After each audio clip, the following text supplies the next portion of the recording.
I have the great pleasure this morning to talk about radical self-love. How many of you have an idea of what you think that you know what that might be? It's okay. You can raise your hand, Kim. You don't have to be shy. I know. Me too. I think I know what it is. So Rumi says, stop acting so small. You are the universe in ecstatic motion. Stop acting so small. You are the universe in ecstatic motion. What if we all lived like that? What if we all really knew and really embraced the uniqueness and the divinity of the truth of who we are? And so I was looking online. If this is your first time here or you haven't got this book already, I highly recommend it. It's in the Life Abundant bookstore, and it's called The Body is Not an Apology. And the whole basis of this book is radical self-love. It's how do we love ourselves when we are trained subconsciously not to. By the ads on TV, by the magazines, when we open up and look at them, we're not looking at ourselves. We are looking at, some ideal Barbie version of what what ad companies would like us to be. Why? Because if we think we have to be like that picture, what are we going to do? We're going to spend, it's a multi-billion dollar operation. Just weight loss. Just weight loss. Just think of all the other things, the clothes, the facial creams, all of that, just to get us to look more perfect. What if we understood that we were already perfect? Remember in Anna's prayer, whole, complete, and perfect exactly as you are. So I found 5 steps, pretty much for me, to radical self-love. And the first step is to be with your emotions. So how many of you anesthetize yourself when an emotion is a little uncomfortable? It could be, the go-to used to be drugs and alcohol. Now they notice it's food. It's your cell phone. It's all kinds of different things. How many of you do that? I would rather just escape than be with my emotions, right? So I realized this past week, that when I drive a car, that it is more than just driving fast or being an aggressive driver, as my husband reminds me. You're just an aggressive driver, Gayle. It's more than that. And I told him in the car, I said, there is something that happens to me when I'm behind the wheel of a car. It is an emotion. It is my whole body, and I had never really sat with it. What is that all about?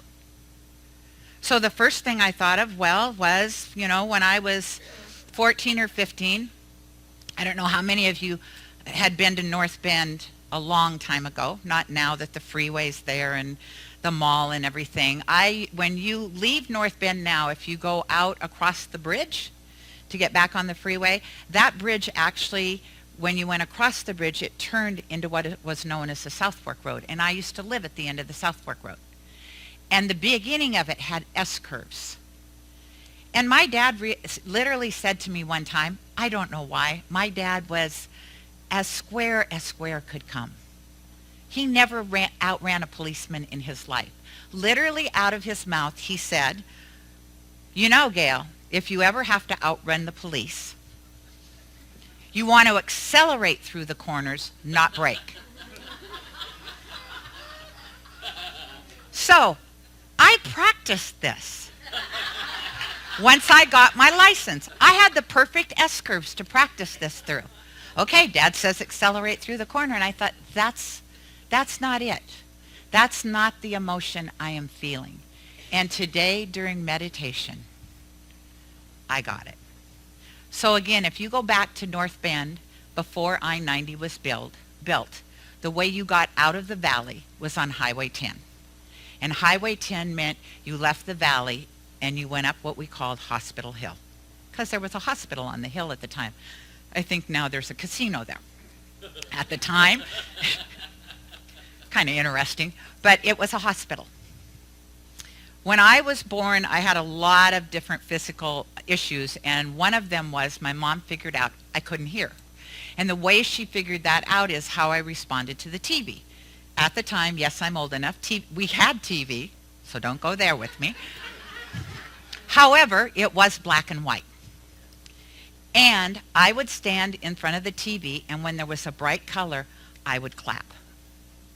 Like, wow, there's something happening in this box, because I couldn't hear what was happening, so it was the bright lights. It turned out that my tonsils had attached to my eardrums, and so I couldn't hear.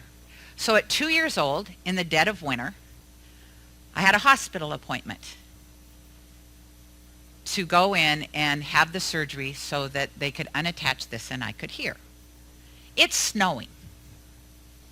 My mother does not drive. So my dad is in the driver's seat, my mom's in the passenger seat. I was spoiled rotten. Seatbelts were not required at the time. I was standing behind my dad's shoulder on the front seat because that's where I used to ride, next to my dad. So we're going up Hospital Hill, and I am not sure what happened. We got stuck. So the one story I remember is my mom having to drive the car because my dad needed to push it. And me yelling at her in a 2-year-old voice, "Don't lose my daddy." The other thing that I know, and I love my mother, so please don't misunderstand this. When my dad got back in the car, I am sure there were a litany of things she said about him getting stuck in the snow. That's where all that emotion comes from. All that emotion comes from not getting stuck. If you go fast, you can't get stuck. People in front of you are in your way. And I'm sure probably if I could really sit with it, it was probably a car that got stuck that my dad couldn't get around. And I don't remember the conversation, but I know my mom well enough to know there was a conversation that was going on once my dad got back in the car, because she would be very anxious that I wasn't going to get to the hospital on time. So thank you, Christine S. I'm not going to tell you that's going to make me a better driver or less aggressive, but it lets me know that I can be with that emotion, right? I can okay, now what am I going to do with that every time that emotion comes up? How do I move through that or not? I haven't decided yet. And it's a good thing to understand, because we are so interested in not feeling our emotions because they scare us. And so when you feel an emotion, remember we always say what you resist persists. So if you don't own the emotion, if you resist it, it's going to keep coming up. And sometimes, I'm not 45 either. And it took me this long to come, oh, I'm having an emotion when I drive. This is more than just wanting people to get out of my way. There is a full body emotion happening here. What is that? It surprised me that I could finally identify it was an emotion. And like I said, I don't know what I'm going to do with it. So that's the first. Own your emotions and then unpack them.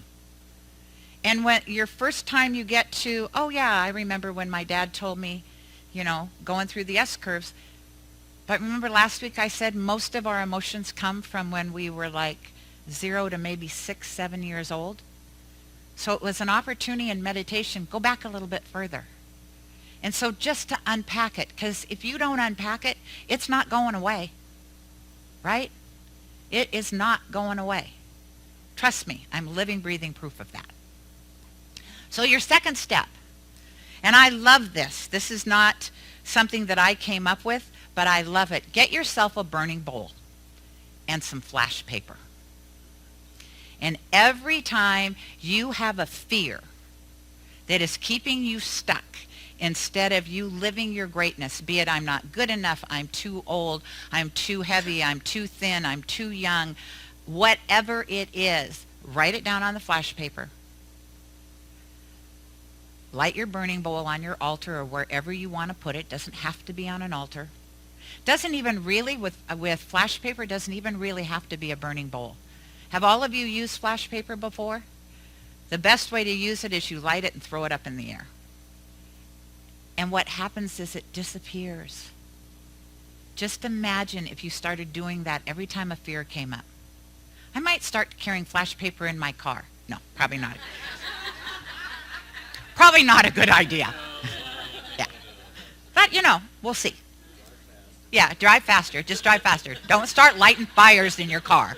Good God, Gayle. Get a hold of yourself. So, how many of you know that there's a passion deep inside of you? How many of you are really living that passion? Yeah.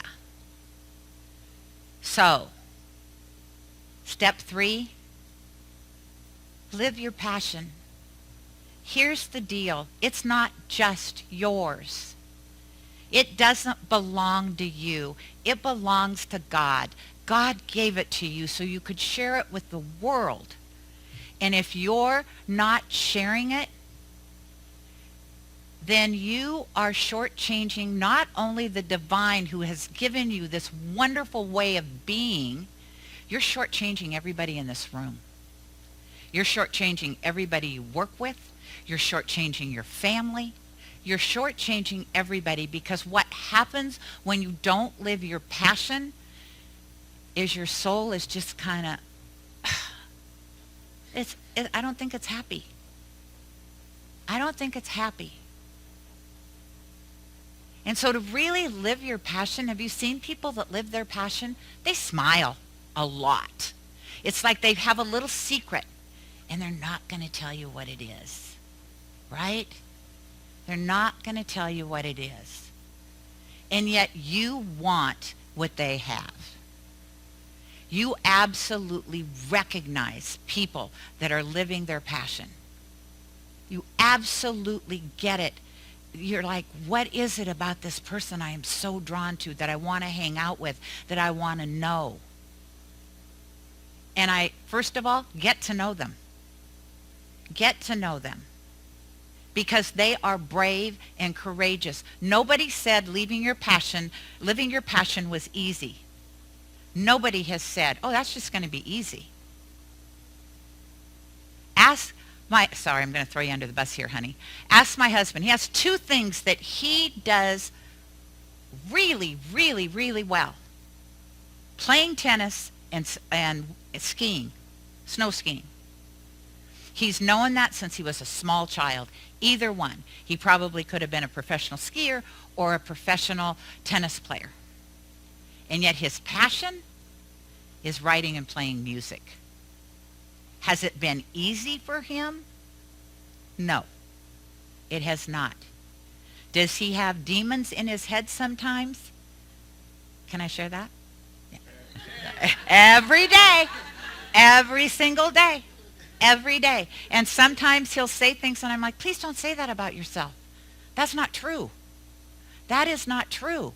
And it's unpacking all of those things. And yet, every day he lives his passion. Every day he comes home from work.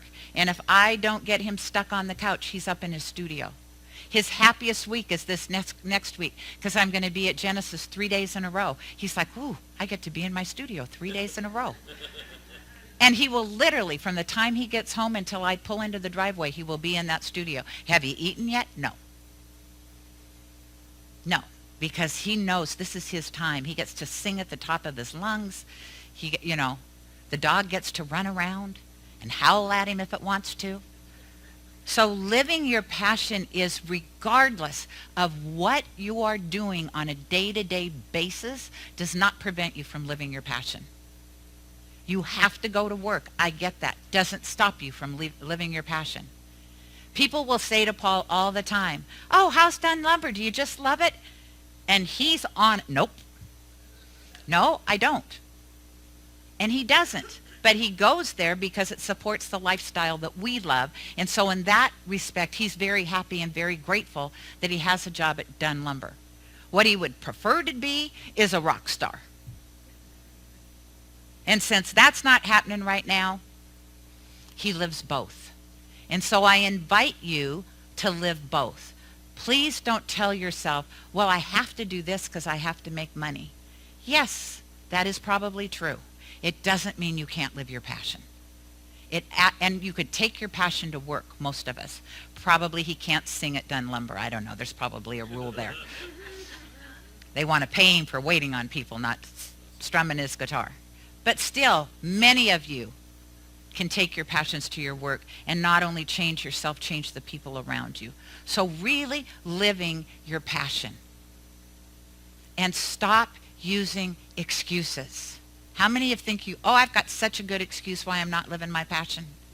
Anybody out there? Oh, yeah. Yeah. We've got excuses. Stop it. It's not my new favorite 2-word inspiration. Stop it. Thank you, Bob Newhart, for that. Literally, stop it. You are shortchanging yourself. You are shortchanging the world. Put it down, whatever it is, and live your passion. How many of you can remember in detail when somebody insulted you or hurt your feelings? How many of you remember when somebody said something nice to you in detail? Yeah, not right? We always go to the, you invite 100 people to your party, 99 people show up, and you're futzing about the one, why didn't they come? Don't they like me? What's up with that? I mean, I thought we were really good friends. And you forget about the 99 people that are there, right? So what I want you to do is get yourself a little notebook. Not a big one. Guys, make sure it fits in your back pockets. Ladies, if you have a purse, something in your purse that won't weight you down. And when somebody pays you a compliment, I want you to write it down. You can even say their name. Rhonda said to me today, "Oh, Gayle, thank you so much for the Valentine. It meant so much to me." That made my heart sing. So that could go in my book. Many, many people said today, "Oh, I really like your hair. Really nice." I could write all of those down. And then what you do is every time you start to beat yourself up, or if somebody says something unkind, you just pull out your notebook and go, nope, right here. This person says I look good. This person says I have a kind heart because I send out Valentine's Day cards. We are better to be a sum of all the good things people say to us than be guided and misled by the one person who isn't a fan. Because here's the truth. We're all going to have one person, maybe more, that isn't a fan. Let it go. Let it go.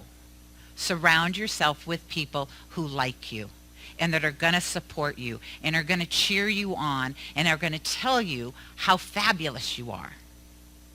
That's what you deserve. Because those good thoughts, those good words, those good vibes, that's directly from the divine.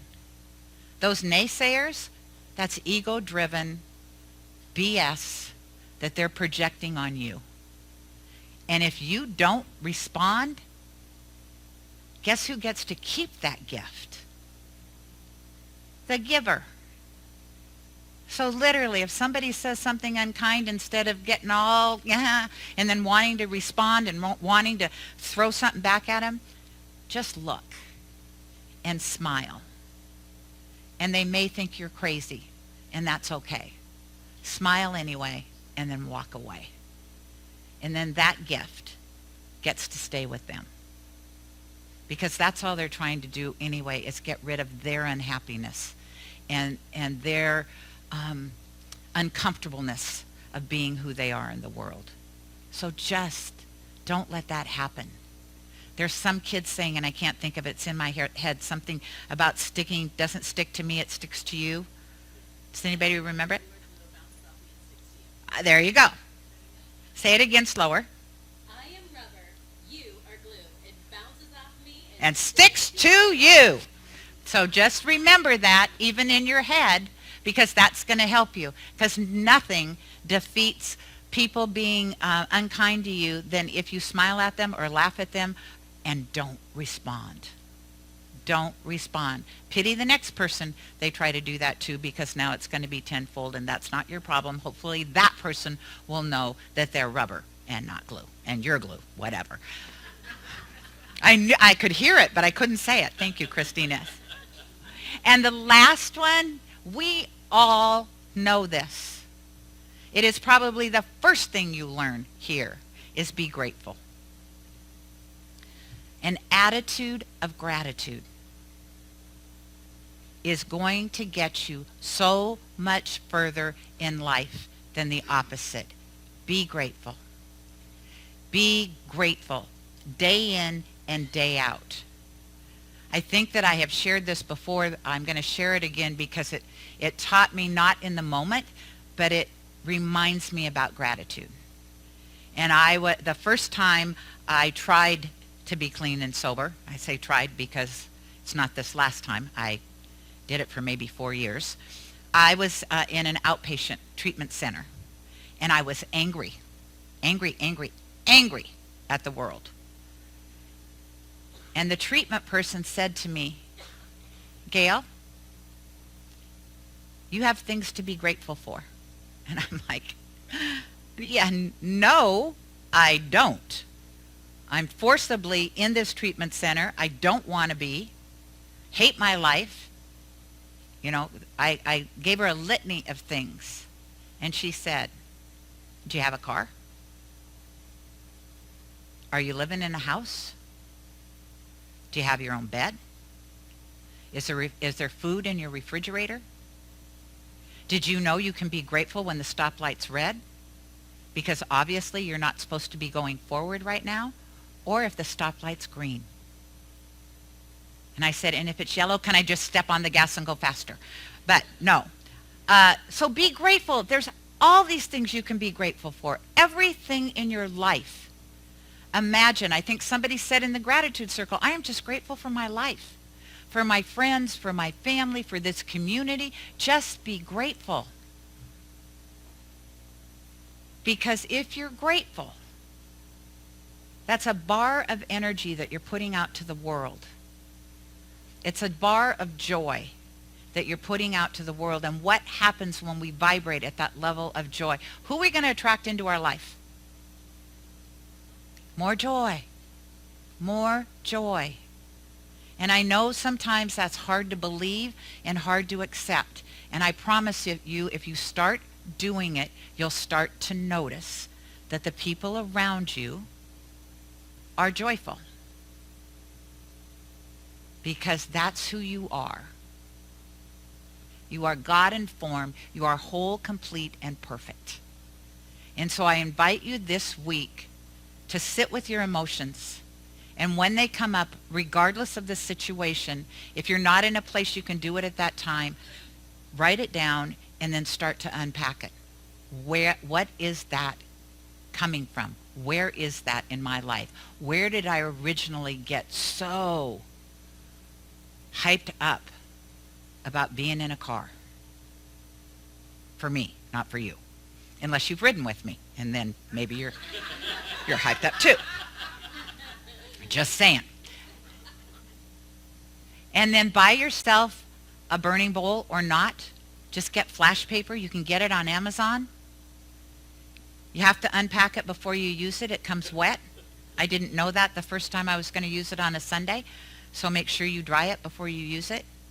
And then cut it into strips so it's ready. And then if you have a fear or a thought that is negative about yourself, write it on the flash paper, light it on fire. Whew, gone. Gone. And you can just say, universe, take this. Gone. Or you can put it in the bowl and watch it magically disappear in the bowl. Whatever you choose. But let your fears go. They're stopping you. Live your passion. You know what it is.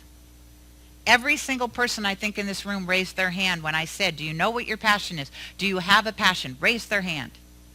Are you living your passion? And then people were like, yeah, not so much. Live your passion. Figure out how.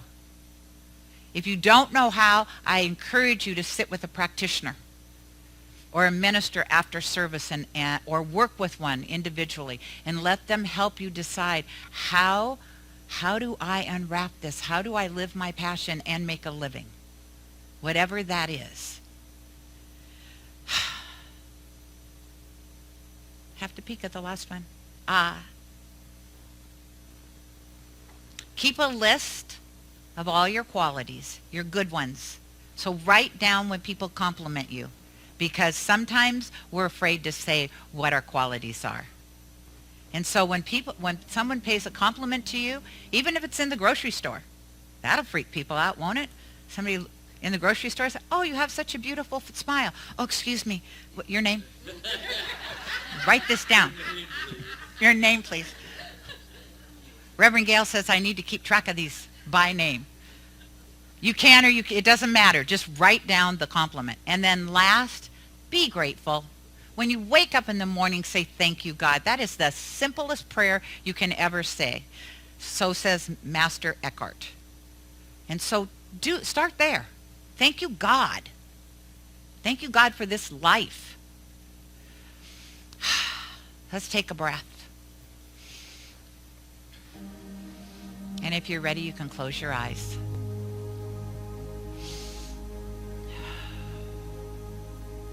And knowing right here, right now, there is one. There is one life. It is God's life. It is my life. It is your life. There is no separation. We are swimming amoebas in the ocean of the divine. It is all of us, and even though we are only minuscule parts of it, we are as important to the fabric of its existence as it is to ours. And so what I know for each of us right here and right now is we take this radical self-love to heart. And we decide, wow, what would it look like? What would it feel like if I really lived from that place of knowing that I am God in form? That every breath I take is the breath of the divine. Every person I see is doing their best and is God in form. Let me have a conversation with them. So I know as we open up to this experience, no matter if we stumble or if we actually fall in the process, we love ourselves enough to pick ourselves up and keep doing what we're doing. Unpacking our emotions, living our passions, burning away all our fears, keeping lists of all the good things people say about us, and then being grateful in every moment of every day. And so I give great thanks for this time, for this space, for this community, for this knowing that each one of us deserves radical self-love. Each one of us, in the place deep within us that knows that it knows, is excited to experience what life would look like and feel like if we really live from that place of yes. And so I turn all of these words over knowing that as it is spoken, it is done in the mind of God. The vision is amazing. And what it does is it just says yes, because it is that part of God that always says yes to us, our thoughts, our words, how we feel. Yes, yes, yes. So I call it good because I know it's God, and together we say, and so it is.